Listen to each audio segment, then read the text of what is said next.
कुंभ राशि वाले बंधुओं, स्वागत करते हैं आप सभी का मंथन भिंड यूट्यूब चैनल में। तो कुंभ राशि वालों, जरा ध्यान से सुनिए। अगर आपको ऐसा लगता है जैसे कि आपके ऊपर किसी प्रकार का तंत्र हावी है, जो कि हो भी सकता है, कोई बड़ी बात नहीं है, कोई माने या ना माने, लेकिन ये चीजें होती जरूर हैं। यदि सफेद है तो काला है, दिन है तो रात है, देवता है तो दानव भी है, पॉजिटिव एनर्जी है तो निगेटिव एनर्जी भी है। तो आंख बंद कर लेने से सत्य का लोप नहीं हो जाता, सत्य तो रहता ही है, शाश्वत है। और यह बात सत्य है कि पॉजिटिव के साथ नेगेटिविटी होती ही है। तो कहने का मतलब यह है कि यदि आपको ऐसा लगता है जैसे कि आप जो भी काम करना चाहते हो उसमें असफलता मिलती है, हर कार्य में रुकावट होती है, काम आपके बनते बनते अंत में एकदम खराब हो जाते हैं, साथ ही साथ लोगों के साथ रिलेशनशिप्स भी आपके खराब हो रहे हैं और आपका स्वास्थ्य सेहत भी दिनों दिन गिरता जा रहा है, तो इसका मतलब यह है कि आपके ऊपर किसी ने जानबूझकर बंधन करवा दिया है। आपके ऊपर कोई ऐसा तंत्र कार्य कर रहा है जो धीमे धीमे, जैसे कि बड़े वृक्ष में दीमक लग जाती है तो धीमे धीमे उस वृक्ष को समाप्त कर देती है, ऐसे ही यह तंत्र धीमे धीमे आपको समाप्त कर रहा है। और एक समय आएगा जब आप गिरेंगे और उसके बाद फिर उठ नहीं पाएंगे। ऐसा ही होता है, बहुत सारे लोगों के जीवन में ऐसा हुआ है।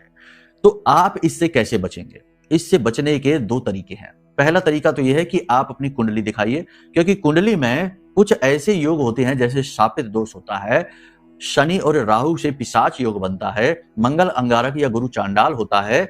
तो ये चीजें बड़ी जल्दी और बहुत तेजी से काम करती हैं, क्योंकि ये ऐसे दोष हैं जो कि आपकी कुंडली की कमजोरी है। तो पहला काम है कि इस कमजोरी को दूर करें, क्योंकि अगर कमजोरी दूर नहीं की तो कितना ही उपाय करते रहिए, ये चीजें हावी होती ही रहेंगी कुछ कुछ समय के बाद। ऐसे आपने देखा है बहुत बार कि कोई उपाय आपने किया, थोड़ा बहुत लाभ मिला, उसके बाद फिर से वैसी ही स्थिति आ गई।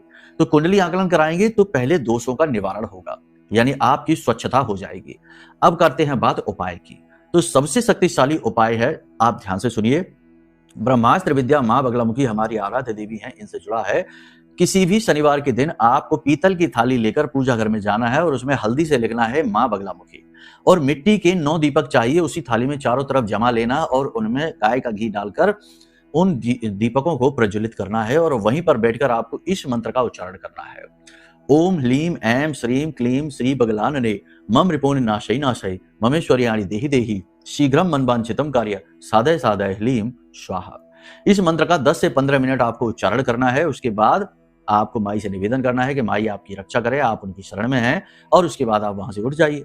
और उसके बाद अगले दिन आप दीपकों को धो दीजिए, क्योंकि ये उपाय आपको लगातार 11 दिनों तक करना है। उसके बाद आपने वो जो हल्दी है उसे किसी लोटे में ले लीजिए धोकर, और उस जल को अपने घर में सिंचित करिए, अपने पीने के पानी में भी थोड़ा सा मिला लीजिए, और उसी जल से आप स्नान करिए, घर के सभी लोगों को स्नान कराइए। वातावरण इतना शक्तिशाली, स्वच्छ और पवित्र हो जाएगा कि आप खुद ही आश्चर्य में पड़ जाएंगे। हर काम आपका बनना शुरू हो जाएगा माई की कृपा से और